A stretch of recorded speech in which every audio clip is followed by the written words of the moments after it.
네, 대한민국 최고의 방송 새날에서 진행하는 4월의 봄 3회를 시작하겠습니다. 모두 박수! 야, 오늘 눈 와요, 눈. 네. 아, 지금도 와요? 네, 지금 눈 많이 오죠? 네. 제가 지금 전라남도 장흥 갔다 올라오는데 사실 장흥에서는 눈이 안 왔거든요. 근데 계속 뉴스에서 눈이 온다 그러는 거예요. 그래서 내가 눈도 안 오는데 거짓말이야 이랬는데 딱 한남IC 들어오는데 딱 눈이 그때 눈발이 날리는 거예요. 그러니까 이게 한남IC 경계로 해서 오고 안 오고가 저쪽 다르는 것 같아요. 자, 오늘 또 여러분들께 최고 미녀 4인방에 소개를 해드리겠습니다. 자기소개하는 걸로 하겠습니다. 예, 안녕하세요. 불굴의 희망 최민희입니다. 반갑습니다. 불굴의 희망. 네, 그리고요.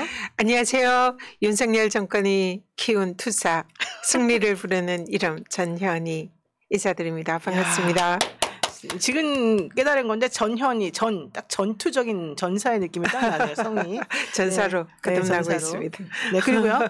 네, 안산의 봄, 4월의 봄 이재명과 함께 민주당을 지켜낼 김현 이재명 언론특보입니다.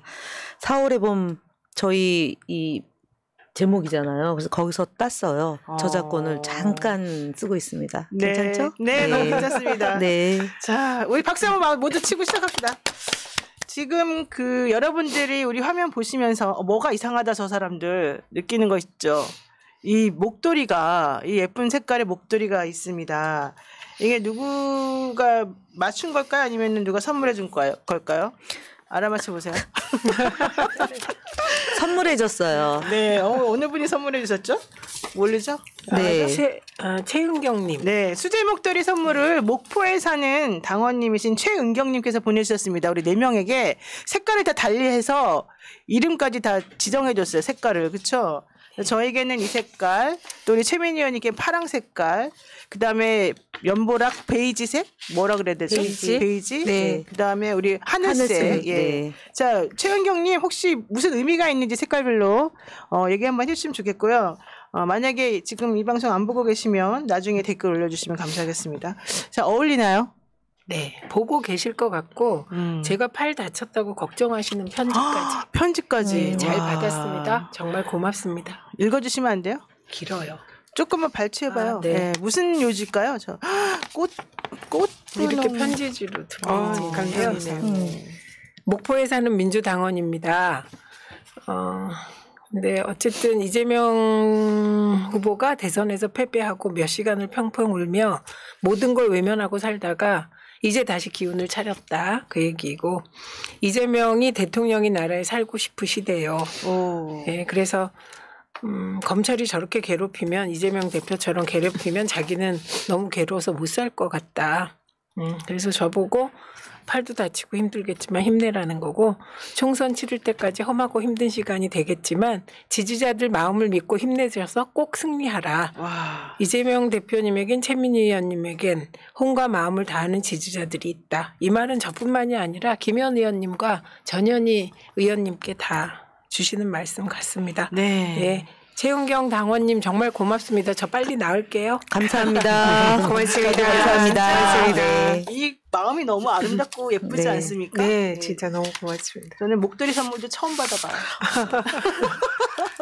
이게 각자 좀 어울리는 것 같아요. 그러니까 색깔이 4인 너무 4색. 너무 좋아하는 색깔인데요. 정열의 네. 여인. 아, 그런가요? 지금 최민희 의원님 출판 기념회 하셨어요? 네. 토요일 날.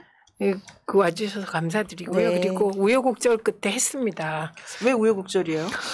그 고등학교를 빌렸잖아요. 네, 근데 홍평고등학교에서 했어요? 고등학교 학부모님들이 문제 제기를 해서 사실은 저희가 그 바로 전날 반대하는 학부모님들의 인간티 있기가 있을 거다. 반대 인간티. 최민희에게 여길 빌려주면 안 된다? 네. 이게 정파적이다. 뭐 이런 걸로. 그래서 굉장히 긴장감이 흘렀어요. 저희 실무진이. 그래서 이제 나름 대응조도 준비하고 그랬다는데 한 분도 안 오셨더라고요. 그래서 아마 생각해보니 좀 심하다 싶으셨는지 그랬고요. 그래서 제가 느꼈죠. 이 원외의 도전이 이렇게 힘든 거구나. 도전자는 힘든 거구나. 이렇게 느꼈는데 그날 많은 분들이 와주셨고 분위기가 되게 훈훈해서 정말 감사했습니다. 근데 책을 팔아야 되는데요. 책 제목이 그래도 희망입니다. 네. 예. 오늘 좀 가지고 올 수 있을까요? 그럴까 했는데 제가 왜 안 갖고 왔냐면 김현 의원님이 출판 기념회 하고 그 다음에 오실 때 책 안 갖고 왔죠. 이렇게 그래서 제가 양심상 지금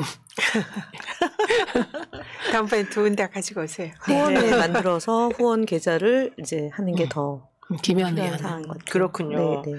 자, 이제 그런 일이 있군요. 출판기념회를 하더라도 저는 그냥 당연히 출판기념회 특별히 문제 없이 순조롭게 잘 되는 줄 알았더니 그게 아니고 이렇게 무슨 소리죠? 누가 이렇게 반대하는 사람들이 또 어떤 행동도 하고 그러나 보네요. 근데 김현 의원님도 이번에 기자회견 할 때 좀 고생하셨죠. 네. 네, 장소 못 잡아서. 네. 그런 게 있어요? 네, 많아요. 지금 아마 저희가 그래도 전직 의원이고 뭐 좀 이제 센 언니들인데도 그 이제 경선을 목전에 두고 있어서 현역 의원들이 이제 그렇게 좀 합니다. 그 지역구에 현재 계시는 현역 의원들이 뭐 지역구에 있는 현역 의원도 견제할 수 있고 국민의힘이 저희가 시장이 국민의힘이거든요. 그쪽에서도 그렇구나. 예. 당협위원장들이 알게 모르게 견제가 들어오고 다양한 방식으로 견제를 하고 있고 하루에도 몇 번씩 그런 견제와 분위기를 이제 기싸움에서도 밀리면 안 되니까 계속 이제 머리 싸움과 이제 기싸움을 하고 있죠. 네. 야, 이게 어렵군요. 그냥 쉽게 되는 게 한 가지가 없군요.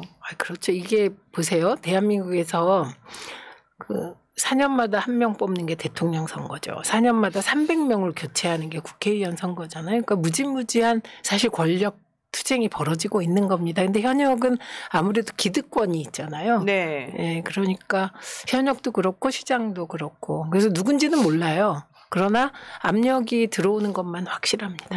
그래도 어쨌든 저도 가보고 김현 의원님도 가셨는데 그날 사람들 많이 왔고요. 모두 다 응원 많이 해주셨고 문성근 네. 우리 그 배우님 대배우님도 오셨고 정청래 최고위원도 오셨고 걸리고 있습니다 입에. 정성호 의원님. 네, 정성호 의원님도 오셨고 추미애 전 장관님도 오셨고 정말 조상호 변호사. 조상호 변호사도 왔고 제가 조상호 변호사는 못 봤지만 네, 홍사훈 그 KBS 전 기자도 오셔가지고 토크도 하셨고 그랬죠. 강두구 의원님도 오셨어요. 그랬군요. 예. 김남국 의원님도 오셨고. 네.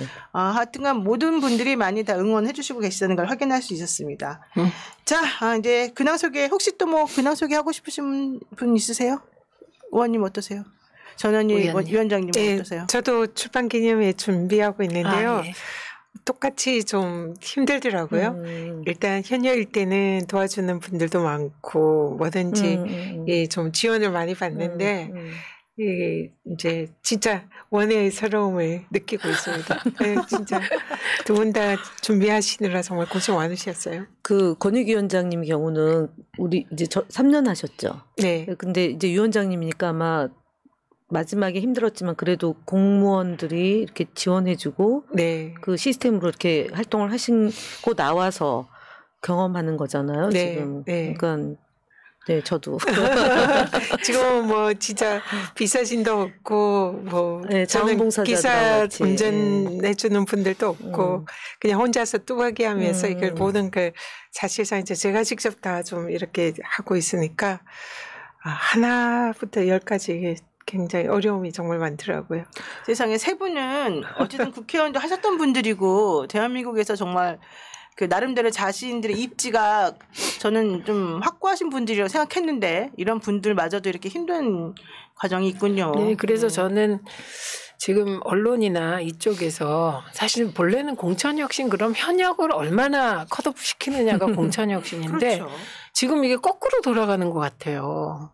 민주당의 경우 언론의 보도 경향을 보면 지금 무슨 친명 자객 이런 얘기 나오잖아요. 그 언론이 하는 허언입니다. 지금 그냥 도전하는 원외들은 고달픈 하루하루를 보내고 계실 겁니다. 그래서 여러분이 많이 응원해 주셔야 될 것 같습니다. 네. 자, 뭐, 우리 방송 보시는 분들은 당연히 응원하고 계실 거라고 제가 믿고요. 자, 오늘은 이 얘기부터 먼저 시작해서 한번 진행을 해보겠습니다. 12월 18일에 여론조사 꽃이 서울 25개 구별 22대 총선 판세 조사 결과를 발표했습니다. 혹시 이건 관련해 가지고 뭐 소식 들으신 분들 있으실까요? 이거 보니까 되게 재밌게 흥미롭게 나왔어요. 우리 최민희 의원님께서 좀 소개를 좀 해주실까요? 네. 그 전에 비싼 것이 정확하다. 비싼 것이 정확하다. 그래서 구독하라고 이제 늘 하죠. 저희 구독자입니다. 그 얘기예요? 네. 그 지난번에 국민의힘 내부 여론조사 문건이 언론에 유출돼서 파동이 일지 않았습니까? 그래서 우리가 지난주 이 자리에서 얘기 나눴어요. 이거 왜 이걸 지금 흘렸을까에 대해서 여러 가지 얘기가 나왔지만 그때 우리가 공통적으로 이 판세 지금 정확한 거다. 다만 이게 바뀔 여지가 있기 때문에 정치는 생물이라 민주당이 유의해야 된다. 이런 얘기 했잖아요. 여론조사 꽃이 돈 많이 들여서 한 결과도 지난번에 유출된 여론조사와 똑같습니다. 예, 서울 25개 구별 여론조사에서 딱 3개구 송파, 서초, 강남을 빼고 다 민주당이 우세하다. 이런 여론조사 결과가 나왔는데요. 이게 순위까지 다 매겨져 있는데요. 네. 1위가 은평구 가장 우세합니다. 민주당이. 네. 그리고 2위가 관악구입니다. 그리고 3위가 금천구, 4위가 강서구. 이게 지금 민주당에게 유리한 지역. 네, 유리한 지역입니다. 그 순위. 네. 그다음에 강북구, 마포구 이런 순입니다. 그래서 지금 그 22개 지역구의 경우는 민주당이 우세한데 제가 제일 놀란 건 용산구가 우세하더라고요. 용산구가 민주당에게 유리하다? 예, 그렇게 나왔어요. 왜요? 이번 여론조사에서. 왜요? 이태원 참사. 있는데. 이태원 참사. 아닌가요? 아니 이태원 참사는 뭐 당연히 그 국민의힘에게 안 좋게 그분들이 이제 생각하고 계시겠지만 그래도 대통령이 있잖아요. 대통령. 그래서 대통령이 있잖아요. 맞습니다. 그래서 22위입니다. 민주당 우세순위. 거의 맨 마지막. 거의 꼴찌긴 하군요. 꼴찌인데 45대 42. 3% 앞섭니다. 근데 어디예요? 이게 신기한 게 그 앞에 종로구가 21인데 12% 격차거든요. 민주당하고 국민의힘 격차가 12%인데 용산구는 3%입니다. 이걸 딱 보는 순간 제가 용산구 센 사람이 나가서 세게 붙으면 이길 수도 있겠다 이런 느낌이 좀 들었습니다. 자, 지금 은평 나가시는 분이 제일 좋겠어요. 은평이 지금 누가 나갈까요?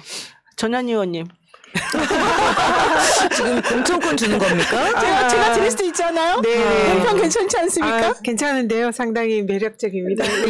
공천만 받으면 자, 그럼 우리 무조건 관심 있는 당선되겠는데요. 종로 한번 볼까요? 종로는 어떻게 돼 있나요? 종로는 49대 38, 12% 격차로 민주당이 앞서고 지금 있습니다. 2번 안내했어요. 2번. 9번에 있어요? 2번 안내했다고 종로를. 종로를 2번이나. 그러면은 우리 안산은 어떻게 돼 있어요? 우리 경기도잖아요. 서울이잖아요. 왜 안 했구나. 사심이 개입됐습니다. 감사합니다. 저도 네. 하나 찍을까 봐요. 찍으세요. 사시는 곳. 네, 우리가 사는 곳은 안 좋아요. 아니요. 위에 있는 곳으로. 제가 사는 곳은 안 좋고요. 서초구. 네, 서초구. 아니 설해마을이잖아요. 조용히 좀 하세요. 왜 이러세요, 다들. 지금 그 금천구가 조상호 변호사가 눈독 들이는 곳이잖아요. 예, 거기 지금 3위 너무 좋고요. 관악구는 누가 나갈까요? 관악구도 다 경선이죠. 경선이죠. 그렇겠죠. 조국 전 장관이 관악구로 나갈 수 있다는 얘기가 나오긴 했었었는데 뭐 겹쳐서 나가지는 않겠죠, 민주당하고. 아니면 민주당에서 나가려나? 그런 건 확인이 아직 안 오늘 됐나요? 주제가 아닙니다, 그거는. 알겠습니다. 자, 여러분들 지금 은평구, 관악구, 금천구, 강서구, 강북구, 마포구, 중랑구 좋네. 노원구, 영등포구, 중구, 성북구, 양천구, 서대문구. 근데 이게요, 격차가 진짜 커요. 이게 그냥 우리가 순서만 불러드리니까 여러분이 그런가 하는데 생각보다 격차가 커서 저는 이 순위만 그냥 그대로 유지를 하면은 참 괜찮겠다. 그래서 앞으로 잘해야 되겠다, 민주당. 정신 차려라. 이 얘기를 제가 꼭 좀 해드리고 싶습니다. 자, 이제 기분 좋은 소식은 이렇게 해서 말씀을 드렸고요. 오늘 이제 어떤 얘기를 먼저 좀 한번 해볼까. 아까 그 여론조사 꽃 돈 많이 들였다고 하는데 진짜 돈이 많이 들어가나 봐요. 저게 지금 여론조사 방식이 크게 두 개잖아요. 전화 면접과 ARS. 근데 ARS는 사실 몇백만 원이면 하죠. 근데 이게 전화 면접의 경우는 500샘플 이상 돼야 발표할 수 있잖아요. 그렇죠. 그런데 각 지역구별로 500샘플을 성공한 거니까. 네. 이게 사실은 더 많은 전화를 여러 번 많이 돌렸는데 그중에 500개 이상 한 지역구당 500개 이상 성공한 거거든요. 그러니까 이거는 돈이 많이 들죠. 거의 ARS 조사와 그 비교해 보면 전화 면접 조사가 거의 한 5배? 2천만 원 정도 소요된다고 지난번에 김어준 뉴스공장에서 한 지역구당 한 지역구당 얼마요? 2천만 원. 2천만 원이요? 그래서 해달라고 요청 들어오는 게 많다. 근데 그때 이제 박시영 TV의 박시영 대표하고 정봉주 TV의 정봉주 님이 우리는 하나도 모른다라고 서로 그러고 오로지 김어준 총수가 결정해서 지역을 정한다. 이렇게 하더라고요. 네. 그 무슨 말이에요? 김어준 총수가 어디 나가시라고 공천 지역을 알려준다는 거예요? 아니요. 그러니까 여론조사할 지역을 김어준 총수가 정한다. 그런데 이제 여타 지역에 아직까지 여론조사를 하지 않은 지역의 경우 이제 김어준 총수는 전화를 안 받으니까 정봉주 의원하고 그다음에 이제 박시영 대표에게 연락이 많이 간대요. 근데 본인들은 아무런 영향력이 없다. 이제 이런 얘기를 한참 하는 거를 이번 주 월요일 날 한 것 같아요. 종로했잖아요. 네네. 그 전현희 의원님 넣어서 남양주는 가불병을 다 했어요. 그러니까 그 기준이 독특한 일이 벌어진 곳. 안산도 굉장히 독특한데. 아니 아직 그 지역구 획정이 안 돼서. 네. 그것 때문에 못. 4개에서 3개. 남양주 가불병은 어떻게 나왔어요? 남양주 가불병 다 했는데 일단 아주 잘 나왔어요. 갑은 지난번에 말씀드렸듯이 전체 여론조사는 이제 조응천 의원이 4.6%인가 앞서요. 그 사자 대결에서. 네. 그러니까 도전자가 3명 넣어서. 그런데 민주당 지지층 여론조사에서 41.5 대 25. 제가 그렇게 41.5. 나왔어요. 41.5 대 최민희 의원님 25였던 것 같아요. 그다음에 중요한 건 상대 후보와의 경쟁력이잖아요. 거기는 이제 심장수라는 분이 있는데 그 상대 후보 경쟁력도 제가 약간 높게 나왔고 적극 투표층에서는 굉장히 벌어졌어요. 제가 45% 정도. 그런데 조응천 의원은 그냥 36% 거기에 7% 이렇게 머물고 상대는 20% 후반대에 머무는. 그래서 그렇게 나왔고 그다음에 을 지역은 김병주 의원하고 김한정 의원이 네네. 하고 있는데 거의 비슷하게. 모든 거에서. 이 안에 들어가 있죠. 김병주 의원 분발하셔야 되겠네요. 근데 전체 지지율도 비슷하고 민주당 지지층 지지율도 거의 비슷한데 약간 김한정 의원이 앞서는 그런 겁니다. 병 지역은 그 상대를 조광한 전 시장, 민주당 시장 하다가 감옥 갔다가 국민의힘으로 넘어가신 분이라 그냥 압도적으로 이겨요. 김용민 의원이. 민주당 지지층에서는 아직은 상대가 없으니까. 네. 압도적으로 이깁니다. 종로는 어떻게 됐어요? 여론조사 심의 기관에서 살펴봐야 된다. 이 얘기는 저희는 여기는 안 해도 돼요. 여기는 안 해도 되는데 이건 여론조사 꽃에서 이미 한 결과를 제가 재탕한 겁니다. 지상파 방송 이런 유튜브는 안 해도 또 돼요. 방송 전문가시니까. 어쨌든 참 그렇군요. 그러면 기분 좋으셨겠네요. 꿈도 많이 꾸시고. 아니에요? 저는 꿈을 거의 안 꾸고 돼지꿈 같은 거 꿔야 되는 거 아니에요? 황금 누런똥 이런 꿈. 난 누런똥 꿈 꾸고 싶어요. 그죠? 나 상업시험 2차 볼 때 누런똥 똥꿈 꿨잖아요. 우리 집에 온 방안과 마루와 이런 데가 다 누렁색 똥으로 완전히 뒤덮여졌어요. 제가 거기서 허우적거리고. 그럼 입에도 들어갔겠네요. 입은 안 들어. 여기까지 딱 이렇게 허우적거리면서 내가 우리 엄마 외쳐버렸어. 엄마! 이렇게. 그리고 합격했죠, 제가. 네, 제가 되게 빨리 합격했는데 그게 똥꿈 때문이다는. 황금 똥꿈. 그러면 책이 누런똥 아닙니까? 책 제목이. 황금빛 똥을 누는 아기. 예전에 제가 이 책도 읽어봤어요. 그래서 똥에 대한 얘기 많이 알아요. 그래서. 근데 그런 꿈 꿔야 되네. 근데 보면 김현 의원님도 약간 직성이 강하시고 노영희 변호사님도 강하셔서 그렇고 저는 꿈이 없어요. 그냥 10시에 자면 아침까지 쫙. 너무 부러워요. 그냥 저는 1시간 간격으로 깨가지고. 저도 그래요. 진짜? 똑똑한 사람들은 자주 깨나 봐. 자주 깨요? 예, 전립선이 약하면 잘 깹니다. 어떠세요? 저도 늦게 자고 좀 빨리 일어나. 그렇죠. 네. 아, 다들 똑똑하셔서 다들 그래. 불안한가 봐. 저같이 좀 모자라면 그냥 잠들면 아침까지 자요. 자랑하는 거예요. 그래서 건강하다고. 네, 건강한 거예요. 정말. 자, 또. 우리 그러면은 네. 일단 뭐 얘기 나온 김에 총선 전망 좀 더 해봅시다. 네. 지금 총선 3개월 20일 정도 앞두고 있다는데요. 윤석열 대통령 사실 오늘 뉴스토마토에서 저희가 여론조사 해봤거든요. 근데 30점 몇 % 나왔어요. 긍정평가가. 그러니까 3주 내내 지금 내리막길을 걷고 있고 턱걸이에서 30.7% 이렇게 나왔는데 이게 지금 사실은 20%대도 나올 수 있던 거였거든요. 이거 왜 그렇다고 지금 보십니까 혹시? 너무 많이 나온 것 같아요. 저는. 이제 너무 많이 나왔을까요? 지금 일단 엑스포가 진짜 국민들 엄청나게 많이 실망시켰고 또 그게 국민을 속였다 이런 생각이 들잖아요.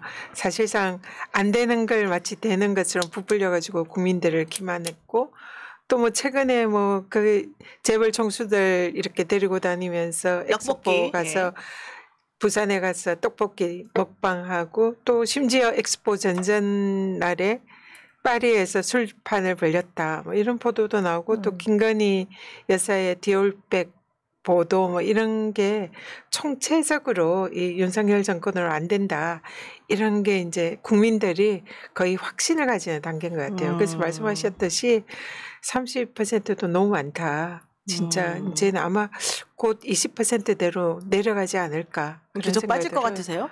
빠질 것 같아요. 지금 뭘 잘하는 게 있어야죠. 근데 네. 그 오늘 하나가 지금 시사저널인가 거기서 하나가 지금 나왔어요. 네, 봤어요. 예, 그 총선 전략을 짰는데 이 남북한 관계를 뭘 좀 이용해가지고 45% 자신한다 이런 얘기가 나왔더라고요.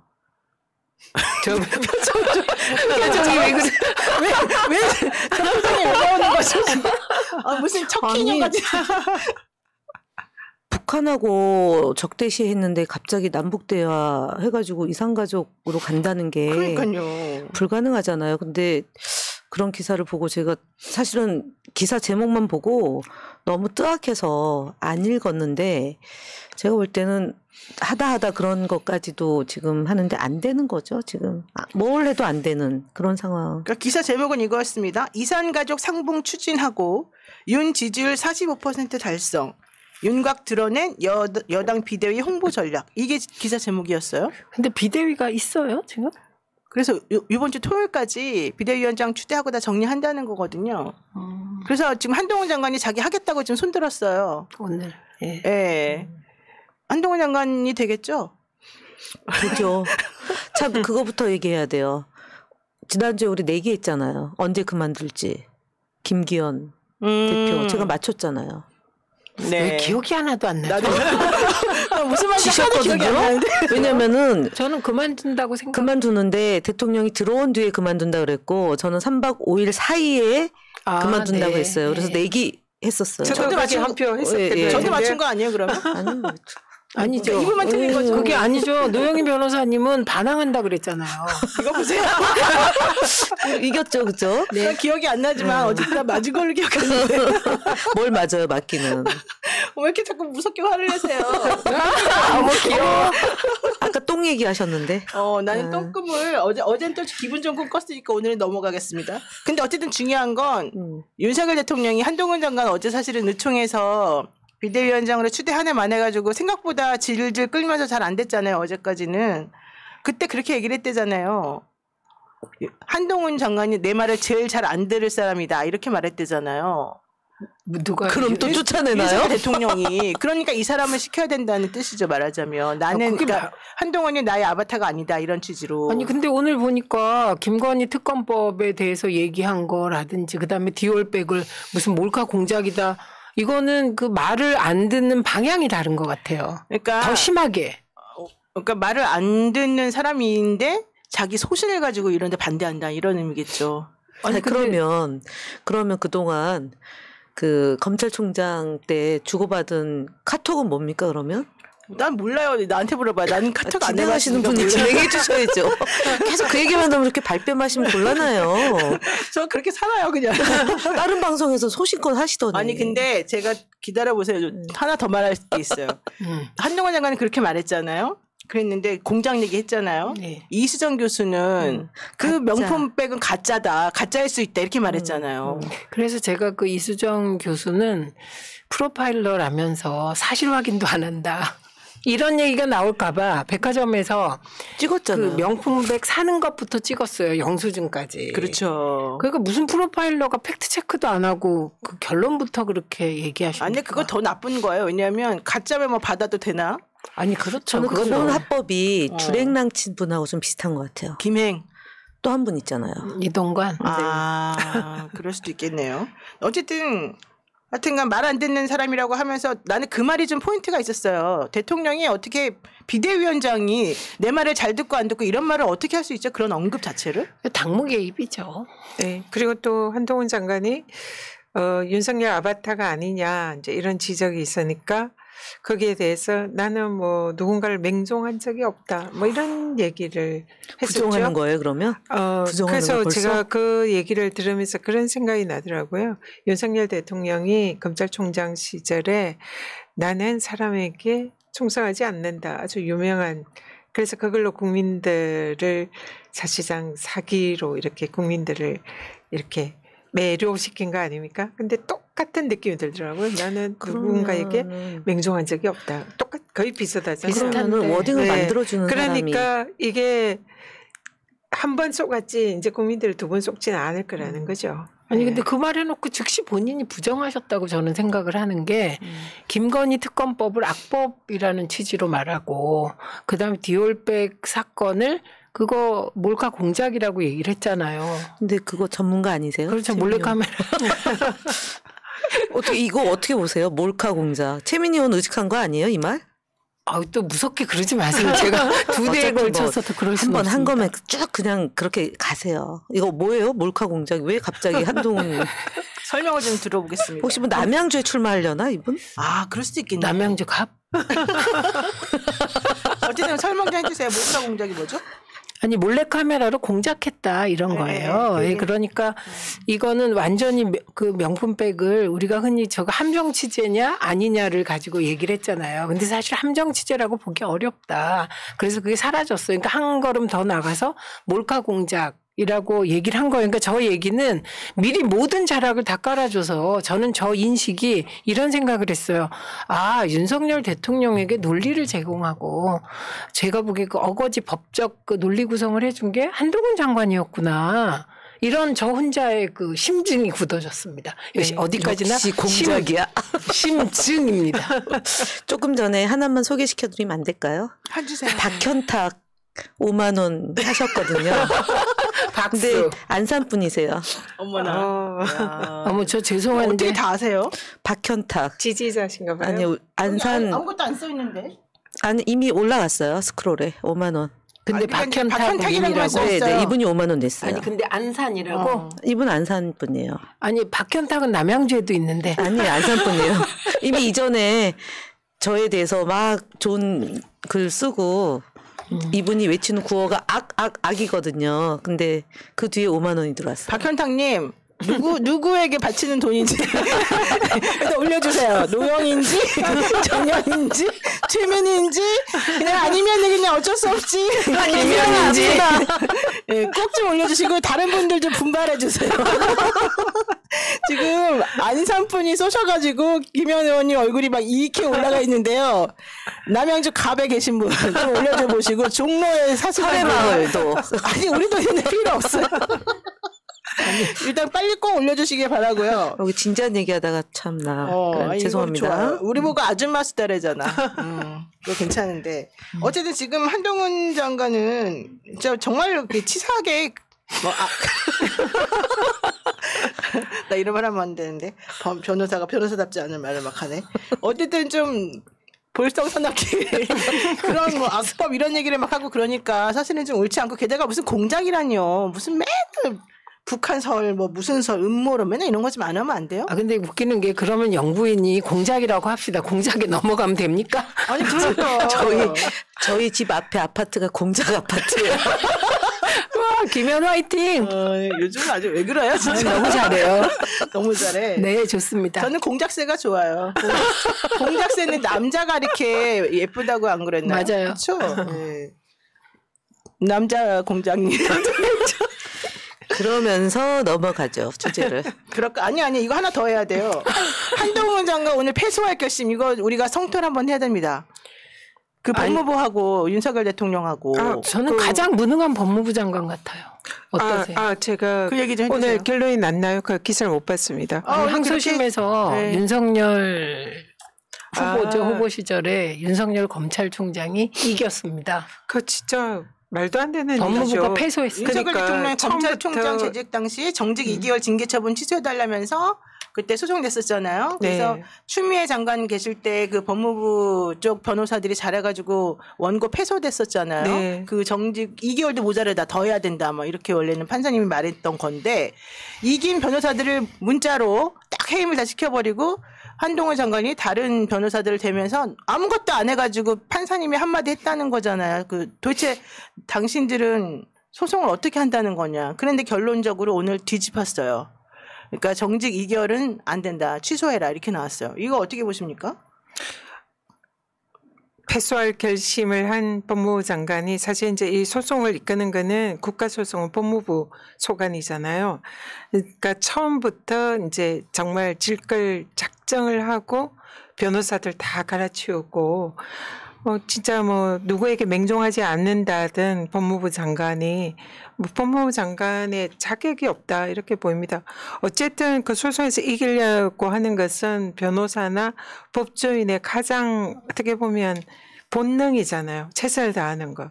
그런데 소송이 진짜 완전히 변론도 안 하고 사실상 근데 우리 노영희 변호사님도 아시겠죠. 변호사가 소송에 아무런 일을 안 하고 변론을 안 하면 그건 당연히 지는 거잖아요. 진짜 너무너무. 이번에 되게 치사한 게 이것도 치사하다고 말할 수밖에 없는 게 판결에서 진 이유가 뭔지 알아요? 해임, 그러니까 징계와 관련된 사유 이런 걸 논한 게 아니에요. 절차가 잘못됐다고 한 거예요. 절차가. 그 윤석열 대통령을 징계한 절차가 잘못됐다고. 이 광경을 보면서 저는 전두환 재판 기억나세요? 성공한 쿠데타는 처벌할 수 바로 없다. 그거. 그게 딱 생각났어요. 네. 그러니까 징계 진짜 그러네요. 네. 그러니까 징계 청구자인 추미애 법무부 장관이 원래 관여하면 안 되는데 추미애 장관이 검사 징계위원장으로서 심의기를 지정 변경했다. 그러면서 그 방어권을 제대로 보장받지 못했다. 그래서 절차적으로 위법하니까 취소돼야 된다. 이게 결론이었어요. 그러니까 그 내용에 대해서 심의한 게 아니죠. 그러니까 그 행정부의 2심 판사님도 내용을 건드리지는 못한 거예요. 말하자면은. 일단 정말 무능한 법무부 장관이고 기술 아닌가요? 법 기술을 불이했지만 어쨌든 패소를 했으니까 무능한 거죠. 네. 근데 문제는 이게 상고를 안 하겠죠. 그렇죠. 법무부가 끝나는 거죠. 졌는데 상고를 안 하겠죠. 그렇다고 이긴 원고가 윤석열 대통령 측이 상고하겠어요? 상고를 해야죠. 상고를 안 하고 사실상 변론을 이길 수 있는 재판을 만약에 친 거라면 거기에 대해서도 저는 책임을 물어야 된다 생각합니다. 근데 어떻게 물어요? 이렇게 앙 물어? 저게 직무유기야. 직무유기로 좀 문제 삼을 수도 있지 않을까. 내용을 봐야 됐지만. 민주당에서 이거 상고해야 된다고 말은 했으나 결론적으로는 안 할 것 같고 그냥 이렇게 끝날 것 같아요. 그러면 아마 대통령 오늘 기분 좋아가지고 축배를 들지도 모르죠. 그러면은 어디선가 퇴근하는 시간을 찍고 있겠네요. 언제 들어가는지. 그럴지도 모르겠습니다. 그렇죠? 네. 어떤 유튜버님이 대통령의 출근이나 이런 거를 다 계속 이렇게 찍었다가 하는 한번 체포됐다고 또 얘기도 나왔잖아요. 참 여러 가지로 안 좋은 날입니다.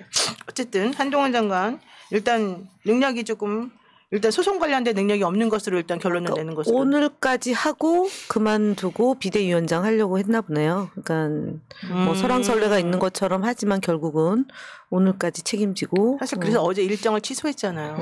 어제 될 줄 알고. 어제. 근데 생각보다 많은 반대 여론이 좀 있어가지고 결국 못 결과는 이미 예상했다. 그렇죠. 오늘 결과를. 그렇게 봐야 되겠죠. 한동훈 장관이 비대위원장 되면은 안 좋아요? 왜 이렇게 논란 눈으로 쳐다보죠? 국가의 불행이죠. 한동훈 장관이 돼야지 지금 이긴다고 생각하는 거 아니에요? 국민의힘은? 아니, 총선 선거는 뭐 중요한데 계속적으로 이 국가의 위기가 더 커지는데 집권 여당이 대표가 뽑혔는데 어떤 연유인지 모르지만 그만두고 또 어떤 사람은 나오지도 못하게 만들고 그러면서 이렇게 계속 여당이 흔들리니까 나라가 더욱더 불안해지는 민심도 어수선하고 경제도 어수선하고 그러면 사실 그런 거는 굉장히 걱정되는 대목이죠. 그리고 한동훈 장관이 정치를 할 사람인가요? 사실 이렇게 법도 무시하고 심지어 인사청문회 나오는 그런 장관들에 대해서 제대로 검증도 안 하고 그냥 하는 사람이 과연 정당의 대표로서 역할을 할 수 있을까? 이런 괜한 걱정하는 거네요. 그러니까 한동훈 비대위원장에 대해서 민주당이 비난하고 국민들이 우려를 하는 것은 저는 민주당에게 불리하고 뭐 유리하고 이런 것 때문이 아니라고 생각을 해요. 사실상 민주주의를 후퇴시키는 그런 조치다. 우리가 서울의 봄 영화를 보면서 군부 독재 그런 정치에서 그 당시의 대통령의 후계자가 절친이 후계자가 됐지 않습니까? 그래서 사실 그걸 보면서 지금 검찰 독재 국가라고 지금 우리가 그 정도로 우리 민주 진영에서는 그렇게 명명하고 그 정말 참담함을 느끼는 그런 상황인데 서울의 봄에서 본 그거와 같은 일종의 데자비 효과 이런 거를 지금 한동훈이 만약 비대위원장을 하고 또 윤석열 대통령 후계자로서 이런 식으로 간다면은 거의 비슷한 그런 모습을 국민들이 목격하게 된다. 그래서 이거는 그냥 민주당이 불리하다 유리하다 이걸 떠나서 그 과거에 우리가 경험했던 그런 민주주의 후퇴를 지금 오늘 이 시대 현대에 그걸 목격하고 우리가 겪는다는 것은 비극이다. 그래서 한동훈 장관이 사실상 이 비대위원장을 되는 게 그런 측면에서 네 대한민국의 민주주의 후퇴다. 이렇게 생각을 합니다. 어쨌든 한 장관은 이렇게 말했습니다. 세상에 묻은 길은 처음에는 다 길이 아니었다. 많은 사람들이 같이 하면 길이 된다. 그러니까 결론적으로 본인이 정치 경험이 너무 없고 이런 게 단점이어서 안 된다라고 하는 사람들에게 처음에 내가 하지만 다 같이 하면 되지 않겠냐. 나를 꼭 뽑아라. 이제 이런 말로 지금 한 저게 약간 잘못 외우신 것 같아요. 저게 노신이 쓴 수필에 나오는 얘기예요. 세상에는 본래 길이 없었다. 사람들이 이렇게 밟으면 길이 되는 것이다. 이게 노신의 수필에 나온 얘기인데 똑같은 얘기인데 약간 잘못 외우신 게 아닌가. 예.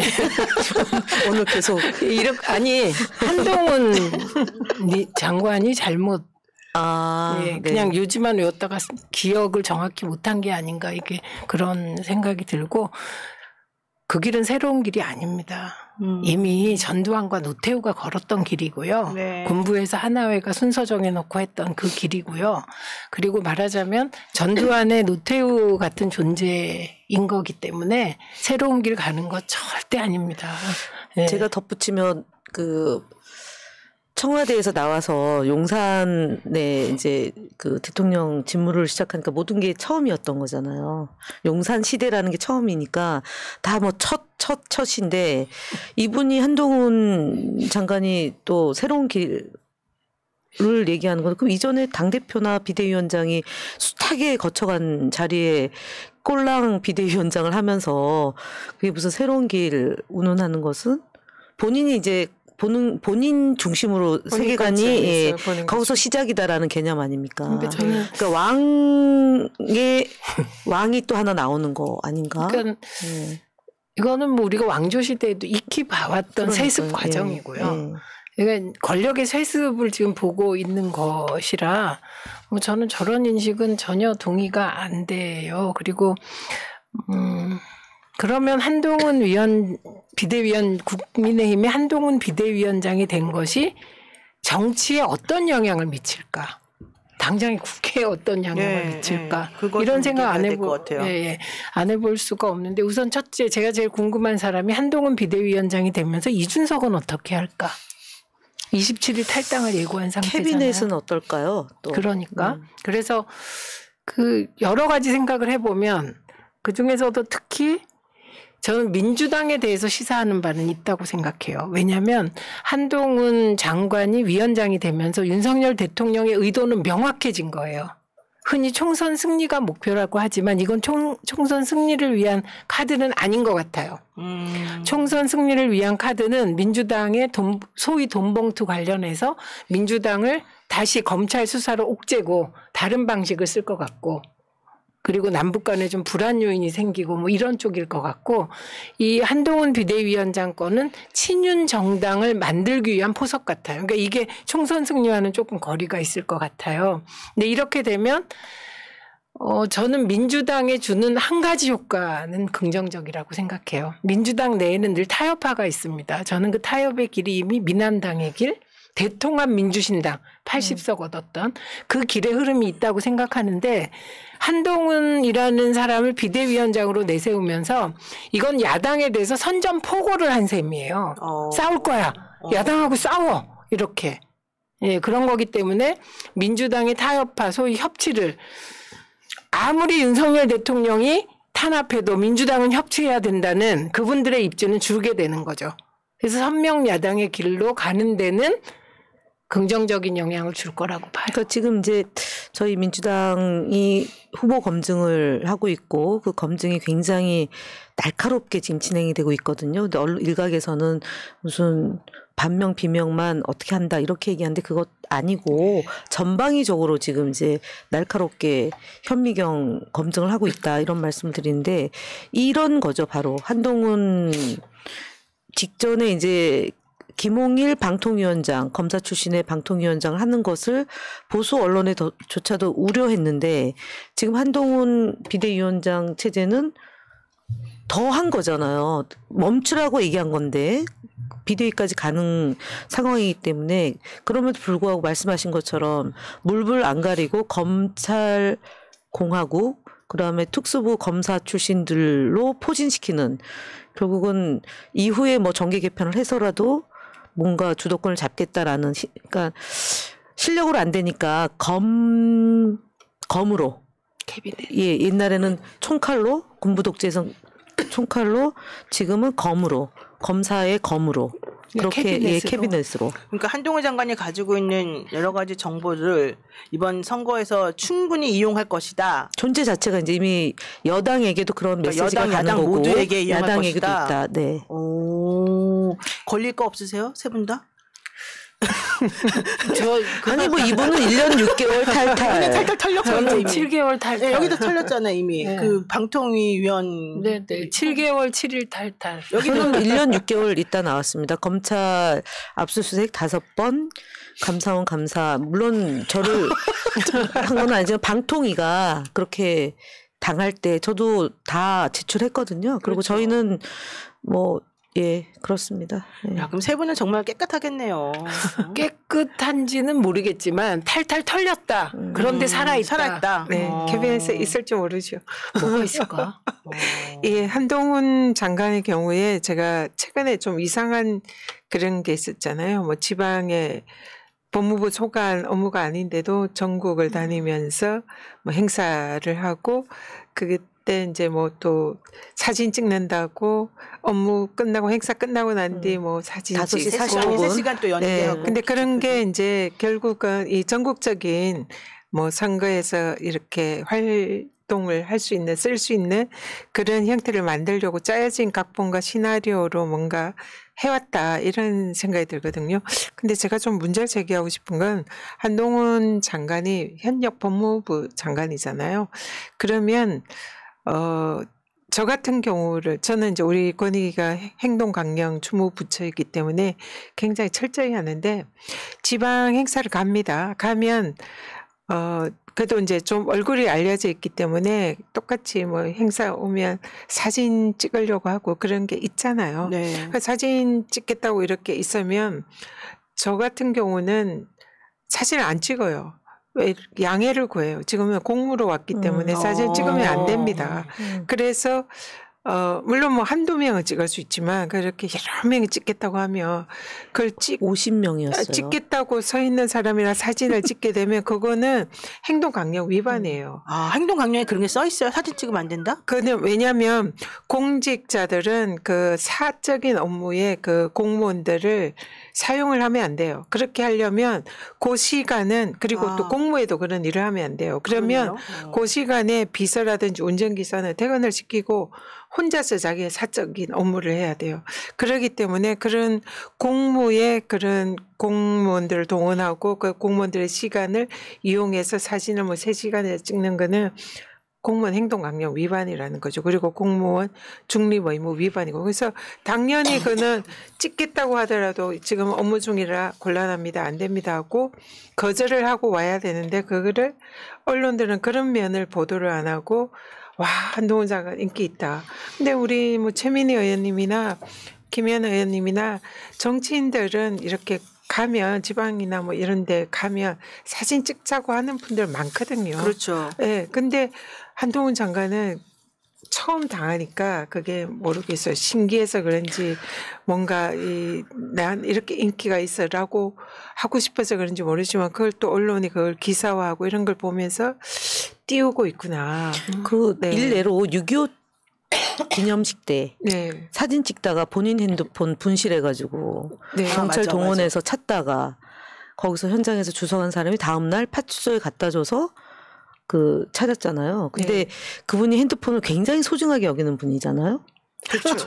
그런데도 기념사진 찍으냐고 핸드폰을 분실할 정도면 그러니까 그게 행동강령 위반이라는 거예요. 그거는 공직자로서 그 법령 위반 사유가 될 수가 있고 당연히 그 직원들 다 보내고 그럼 운전기사 다 보내고 그 시간에 휴가를 내고 사적인 업무를 해야 되는 거지. 권익위원장 정말 깐깐하게 하셨다. 네, 그 3시간이나 그렇게 공무원들 동원해서 한 거는 그거는 다 법적으로 위반인데 옛날에 추미애 장관님 그 휴일에 관용차 뭐 썼다고 그 행동강령 위반으로 막 그랬죠. 문제가 됐었거든요. 근데 그게 이제 공무 연장선상이라 그게 이제 양해가 되는데 이 케이스는 공무 연장선상이라고 볼 수가 없잖아요. 그래서 전직 권익위원장으로서 행동강령 위반이라고 말씀드리고 권익위 지금 뭐 하는지 모르겠습니다.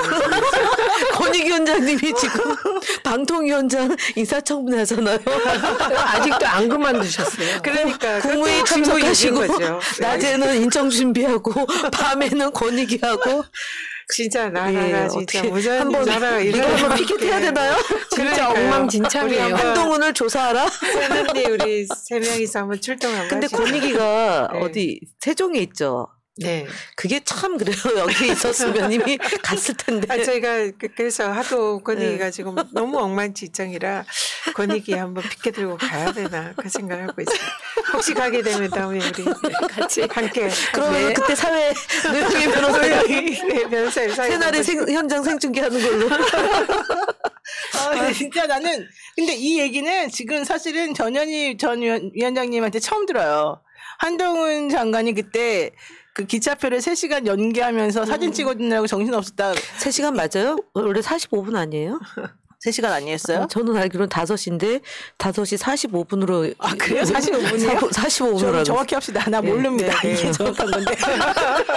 근데 어쨌든 지금까지 한 번도 그 한동훈 장관이 사진 찍느라고 인기가 많다, 뭐 참 친절하다, 사람들하고 사진 찍어주느라고 기차표도 바꿨다, 이렇게 훌륭한 사람인 것처럼 나온 것만 들었지, 뭐 직무규정 위반 얘기 내가 처음 들어가지고. 근데 아무도 그런 얘기를 안 하네요. 그러니까 진짜. 제가 그걸 보면서 답답했던 거예요. 권익위원장을 해봤어야지 우리가. 주무부처가 이제 행동강령 주무부처가 권익이라 저희들은 아주 엄격합니다. 그래서 그 공용물 사적 사용 금지 규정이 있어요. 그 공용물에는 사람과 물건, 관용차 다 포함이 되거든요. 그러니까 그 시간대에 그 비서를 대기시키고 차량 수행 그 차량 기사를 대기시키면 이게 다 사적인 일에 공용물을 사용해서 이건 이해충돌방지법 위반도 될 수가 있어요. 그러네. 네, 그래서 그런 장관급 이런 기관장들 아무리 스타급이라도 네. 사진 찍거나 그렇게 놀고 있으면 안 되는 거예요. 휴가를 내고 혼자서 해야 되는 거지. 네, 그래서 저는 진짜 그렇게 사진 겠다고 줄을 서더라도 저는 안 됩니다. 아니, 도망쳤는데. 그 6.25 때 행사를 보면 국무총리가 행사를 끝나고 이제 가요. 그럼 이제 장관이 국무총리가 나가면 한 조금 있다가 나가야 되잖아요. 근데 사람들이 사진 찍자고 그러니까 안 바쁘세요? 그래서 아예 안 바쁩니다. 사진 찍을 수 있습니다. 계속 사진 찍다가 핸드폰 분실한 거예요. 근데 저는 이것도 좀 궁금해요. 네. 법무부 장관이잖아요. 근데 명백히 법무부 업무하고 연관성이 없는 지방 행사에 가는 거는 문제 안 됩니까? 그 이제 행동강령 위반입니다. 업무의 연관성을 조금이라도 찾아가지고 했겠죠. 그런데 제가 그 일련의 과정이 그러니까 이 여건에서 한동훈 법무부 장관이 이 전국적으로 인기가 있다라고 보여주기 위한 일종의 사전에 좀 기획된 그런 일종의 각본에 의해서 만들어진 사안이라는 거죠. 그러니까 그러니까 사진은 정치인들은 좀 얼굴 알려진 사람들은 다 사진 찍자고 하거든요. 네. 근데 이분은 그걸 마치 자기 혼자 이렇게 인기가 있는 것처럼 아까 처음 길 얘기했죠. 착각을 하는. 모든 게 처음이에요. 그러니까요. 이분은. 네. 처음이죠. 그게 얼마나 기쁘겠어요 지금. 응? 근데 어쨌든 그걸 근데 이제 언론이 막 그렇게 띄워주니까. 네. 하는 게 문제인 거죠. 아 이게 오히려 독이 될 수 있겠네 본인에게는 그러면. 그렇잖아. 그러니까 만약에 우리 같은 사람은 뭐 하면은 막 지적질이 들어왔을 거 아니에요? 그럼 우리 때 어머 잘못했네 이러면서 앞으로 안 그럴 텐데 이분한테는 뭘 해도 다 잘한다고 사람들이 그렇죠. 막 그래주니까 뭘 하든지 앞으로 계속 그런 식으로 하고 싶은 대로 할 거잖아요. 그러다 보면 이제 문제가 행동강령 위반이 또 계속 이거 한번 생겨나겠네. 내기 한번 하면 어떨까요? 또 비대위원장. 내기예요? 비대위원장 얼마 할까?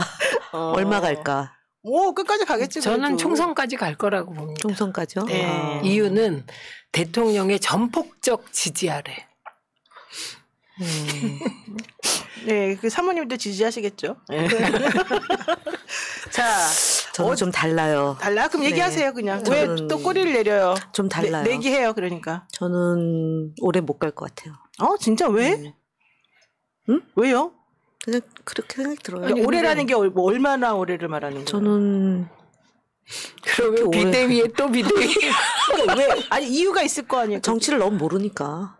그러니까 사람들한테 쫓겨나요? 아니요, 이게 계속 이제 구설이잖아요, 늘. 인유한 위원장도 보면 등장할 때는 정말 화려하게 등장을 했잖아요. 근데 이분이 사실은 물론 뭐 그 강서구청장 보궐선거가 참패해서 이슈를 바꾸기 위해서 인유한을 투입시킨 건 있지만 네. 처음에 이제 본인 빼고 다 바꿔라 이제 이러다가 그다음에 중진 뭐 윤핵관 불출마 선언하고 공관위원장 달라. 근데 이게 너무 당내 반발이 커지니까 일찍 문을 닫았잖아요. 근데 이분도 너무 이제 말이 이렇게 두서가 없잖아요. 한동훈 비대위원장이 된다고 치고 그리고 이슈를 다 잡아먹을 것 같습니다. 그러다 보면 앞서 얘기했던 김홍일 검사에 대해서도 반감이 있는데 이분마저도 그러고 대통령도 그러고 그러면 여론이 앞서 얘기했던 30.7%에서 안 좋아지고 계속 그리고 외국 나갈 일도 없고 그리고 특검법도 지금 이제 28일 제가 있으면 악재만 지금 존재하는 거죠. 물론 이제 저희 당도 뭐 검찰발 리스크 이런 것들이 나오겠지만 그거는 저희는 별로 영향을 안 받을 것 같고 저쪽은 계속 이제 그 차기 주자로 한동훈 장관이 부각이 되는데 여론에서 별로 나쁜 걸로만 주목이 되고 부각이 되면 아우성 나오지 않겠어요? 근데 그러면 한동훈 장관은 왜 비대위원장을 하려고 그럴까요? 나 같으면 안 할 것 같아. 하라고 하니까요. 하라고 하니까? 근데 본인에게 위험 부담이 아니, 크잖아요. 저는 하고 싶어 해서 하는 거 같아요. 나도 하고 싶어서 하는 거라고 생각하는데 솔직히 아무리 하고 싶다 하더라도 위험 부담이 크잖아요. 자기가 한 번도 안 해본 길이기도 하고 또 하나는 지금 참패한다는 이런 여론조사가 계속 나오고 있는 중인데 이번 총선에서 본인이 가가지고 다 뒤집어 엎어서 완전히 승리하겠다 이거 아닌 이상은 어떻게든 혼자서 다 뒤집어 쓸 수도 있잖아요. 그러면은 이게- 본인에게 뭐가 좋아요? 거기에 또 캐비넷 열겠죠. 혼자 뒤집어 써라 그러면 또 캐비넷. 아, 그런가? 저는 아무리 그럴 것 설마. 같아요. 저는 국회의원은 하고 싶을 것 같은데 응, 그러니까. 비대위원장을 처음부터 꿈꿨으리라는 생각은 좀 안 들어요. 대표하고 싶어 했었잖아요. 아니 그거는 자기가 공천권을 쥐고 싶어서 그런 거 아니에요? 공천권은 윤석열 대통령이 쥐는 거지 권력의 법칙은 한동훈 비대위원장과 대통령이 나누어서 공천권을 쥐는 일은 저는 없다고 생각을 저는 있을 것 같은데요. 하는 쪽이에요. 저는 보니까 2인자로서 그리고 후계자를 꿈꾸는 게 아닐까. 그래서 다음 대통령을 생각을 하고 그러려면 이번 비대위에서 좀 뭔가 총선 승리를 하겠다 이런 생각이 있는 것 같습니다.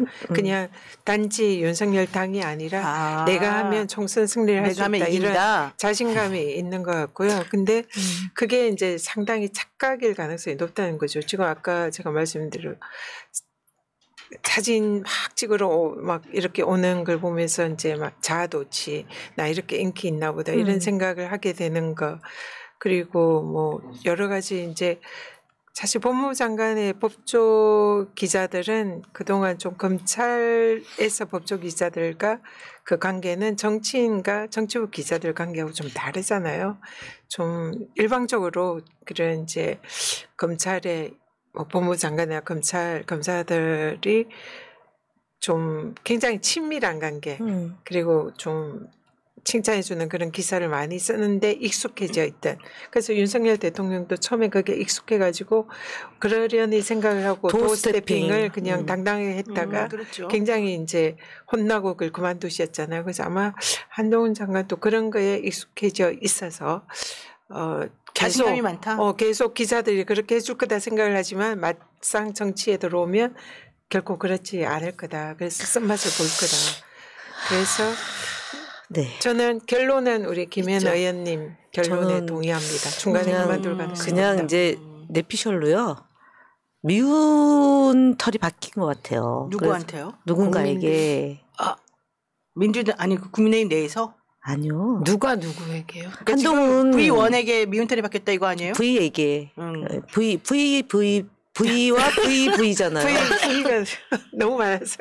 그 옛날 그러니까 외국 V들에게? 왕뚜껑 들고 막 퍼포먼스 한 거 기억나시죠? 외국 나갔는데. 근데 그걸 보고 어떤 마음이 들었을까 이런 생각을 해보면 자꾸 이렇게 오르려고 그러잖아요. 그래서 뭐 그런 것도 있지 않을까 이런 우리 VV의 생각을 해보면 VV가 누군가. V보다 더 높은 분이 있어요. V1, V2가 아니고 근데 이게 그래요? 예, 저는 VV가 있다고. 지금 검언 유착 상황이라고 흔히 얘기하잖아요. 네. 우리가 과거에 군부 독재 때 권언 유착이라고 했어요. 유착이 아니고 권력의 신형화된 거. 그렇죠. 지금도 지금의 검언 유착도 검찰이 일방적으로 정보를 주는 입장이거든요. 그게 그러니까 단지 유착이라고 하면 안 되고 수직 계열화되어 있는 거예요. 검찰과 언론이. 그럼에도 불구하고 언론이 정치인을 죽이는 방식이 있어요. 이번에 이낙연 대표 보면 극명하게 드러났잖아요. 처음에 이낙연 대표 신당하신다고 나오고 그럴 때 언론이 얼마나 띄웠습니까? 그러다가 단독 인터뷰 많이 막 하고요. 인터뷰도 많이 해주고 그건 보수 진보 할 것 없이 막 띄우다가 지금 보십시오.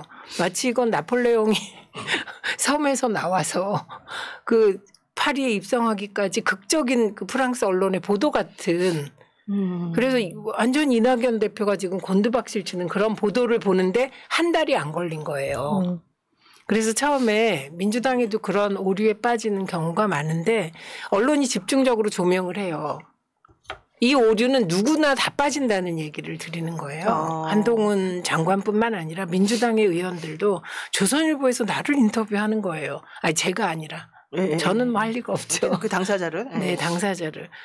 중앙일보에서도 하자 그러고 뭐 다른 진보 언론에서도 하자 그래요. 그래서 한없이 띄우다 보면 너무나 멀리 당으로부터 멀어져 있는 거죠.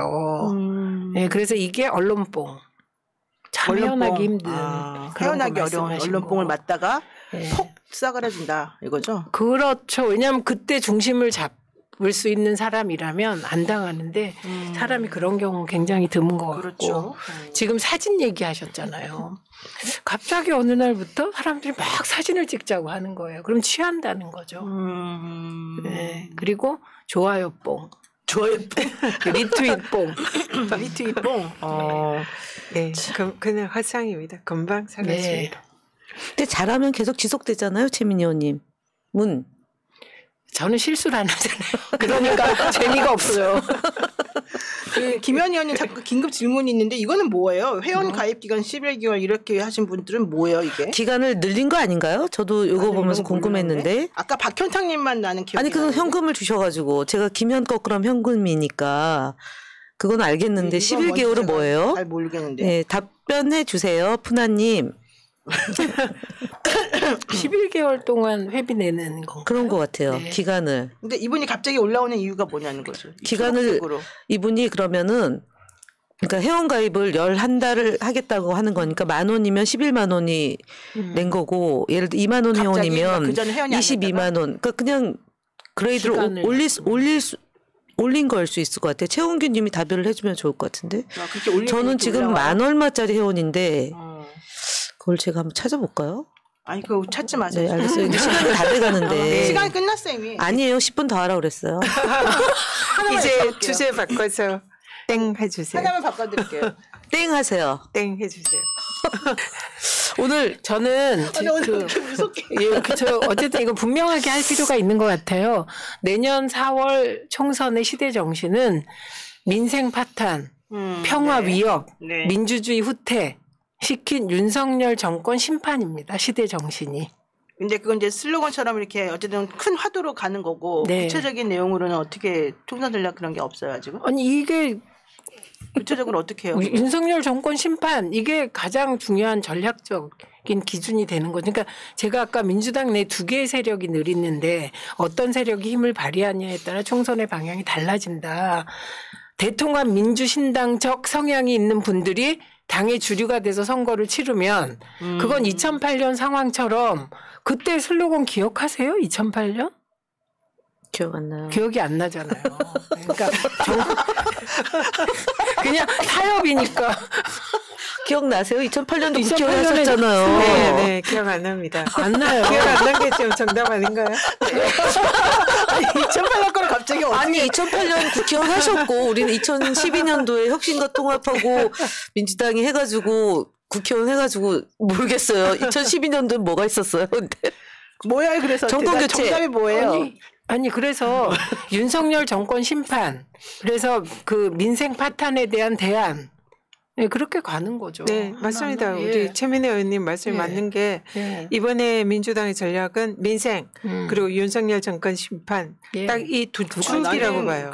나는 네. 내가 이렇게 질문을 하면 여러분들이 저희는 그래서 민주당 의원들 중에 이렇게 이쪽 뭐 심판을 열심히 했던 사람 내지는 그 관련된 힘을 보여줄 수 있는 사람을 우선 공천하고 뭐 이런 식으로 얘기 가 나올 줄 알았어요. 그러니까 이게 기준이니까 이에 따른 혁신 공천을 한다. 그러니까 네, 그러니까 내가 이번에 질문한 영입 그거였어요. 인사들 보면 드디어 또 그랬잖아요. 섞이기 시작했습니다. 영입 인사들이 제일 처음 1호, 2호 이렇게 소개를 할 때는 아니, 영입 민생. 인사님들이 사실은 기후환경 뭐 박재 변호사 이렇게 나오고 그 다음 또 분 나오고 류삼영 총경 거기는 심판. 역시 대변인 출신. 대변인 한번 하셔야겠어요. 네. 시켜주시면 제가 아 예. 시켜드리겠습니다. 영입 인사를 어떻게 거절하셨어요? 아니에요. 자, 어쨌든 제 얘기는 그만하시고 아까 그런 식으로 간다. 네. 그래서 지금 그래서 현재 1, 2, 3호 영입 인사들이 다 거기에 걸맞는 인재들이다. 알겠습니다. 뭐 마음에 안 드세요? 얘기하세요. 아니 마음에 많이 들어요. 여기까지 해야 될 것 같아요. 아니 네, 오늘. 지난번에 저한테 남양주에서 제 평가를 들었다 맞아요. 그래놓고 얘기를 안 했잖아요. 그러니까 제가 사실 까먹었다가 잠깐 뭐지 물어봐야지 또 까먹은 거예요.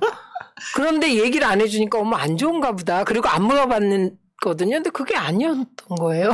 네, 되게 좋았어요. 저도 들었어요. 네. 우리 치킨 먹으면서.